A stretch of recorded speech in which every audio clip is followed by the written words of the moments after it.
I for the mean, as user. somebody said in another webinar, Mythos is the emergency that AppSec needed. That Yeah, I, look, Hey, I think it's creating the marketing emergency, but is it finding real vulnerabilities? In my opinion, yes, it is. Is it finding multi-step ones that are complex that require, lots of thought? Sure, like it is, but who cares? That's we just the way I look at it, right? I'm It's I'm gonna be honest, Tyler. I agree. Like for those of you that may not remember, when Metasploit was released, we freaked out too. yep. We did. Now, is it the same? No, but the freak out it feels the same to me. Like we don't have a problem finding vulnerabilities. We find them every day. Every day. I mean, Naomi, how many times are you getting reports? Right. Vulnerability here, vulnerability there. Like Right. we don't have a problem finding them. Our It's problem is fixing them. figuring out which ones we need to fix so we're not breached the next day. It's always been that. Yeah. And the We prioritization too. we've always been completely buried in vulnerabilities that we can't fix, right? That's been that case for 20 years, and now we're just buried in more, I right? do think So that's true. However, Mythos is always also really good at generating exploits for vulnerabilities it just discovered or found. And so I think we got to add that into the calculus here is that attackers can use AI to find vulnerabilities in apps without the source code. They can scan for them like a DAS tool would or something.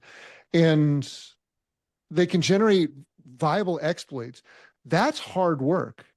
yeah. Dave and I have both done that a lot. Naomi's done that. Like it's difficult generating working exploits.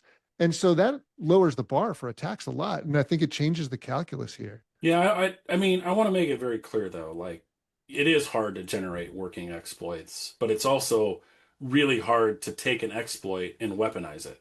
Really hard. It may work in a constrained environment. It may work in a sandboxed environment, but now you have to make it work in the real world.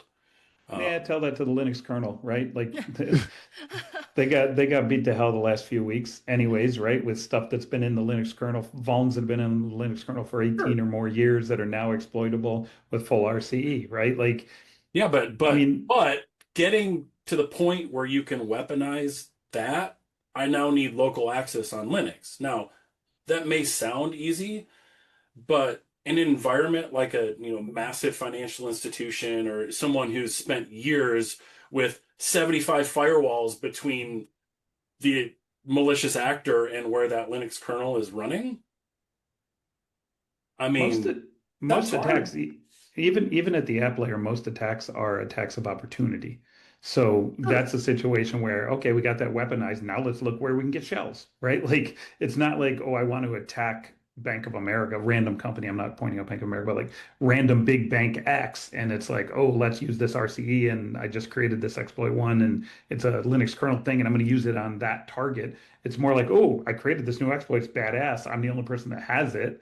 Where can I use it? Well, I can get these free shells over here, and I have access to these shells and these VMs. Let's start popping stuff that like most of it's going to be opportunistic. It always has been. Most attacks tend to be opportunistic. No, that's all that you see.